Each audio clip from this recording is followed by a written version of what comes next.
So I have one more thing to talk about the てしまう, てしまいました. So てしまう in casual speech, a lot of the time we don't say all of てしまう, or we obviously don't say てしまいました. Instead, we have a contracted version that we use. So when we use the contracted version, instead of saying てしまった, we are going to instead take whatever part would be the て form, but instead of a て plus しまった, we are going to add ちゃった.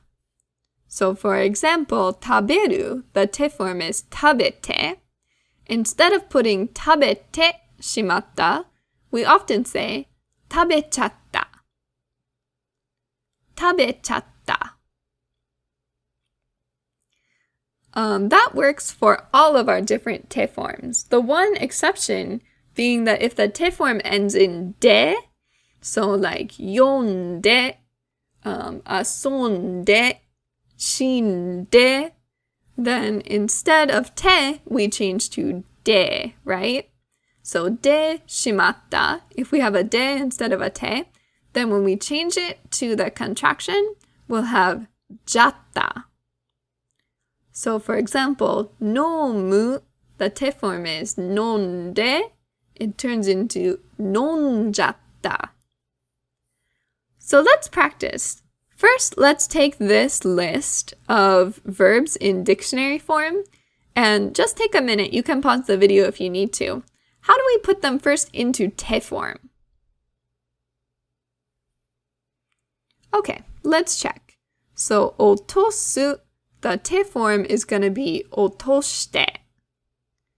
So if I want to put it into this, the ちゃった form, I have to take our て form, 落として, get rid of the て, and add ちゃった. Okay, let's do the same with the rest of these verbs here. You can pause the video if you want to take a minute. See if you can put them together with the ちゃった form. Alright, so 忘れる, let's start. The て form is 忘れて. So it can become 忘れちゃった. 読む, 読んで. So this is one of our ones that end in で. So we come out with 読んじゃった. 読んじゃった. やる, やって, やっちゃった.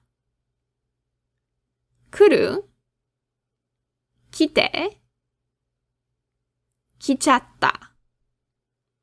死ぬ, 死んで,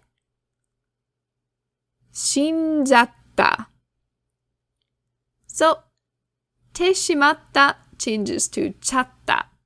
でしまった changes to じゃった in casual speech. So let's practice a couple. The same one that we looked at before, only this time let's try to say it in casual speech. How can we say I ate a lot? たくさん食べちゃった. たくさん食べちゃった. I lost my wallet. 財布をなくしちゃった. 財布をなくしちゃった. How about I overslept? 朝寝坊しちゃった. 朝寝坊しちゃった. And I dropped it. 落としちゃった. 落としちゃった. So instead of 食べてしまいました, 食べちゃった. Instead of なくしてしまいました, なくしちゃった. Instead of 朝寝坊してしまいました, 朝寝坊しちゃった. And instead of 落としてしまいました, 落としちゃった. Okay, so let's take this and do a little practice with expressing the same sentiments as てしまいました, but this time in casual speech.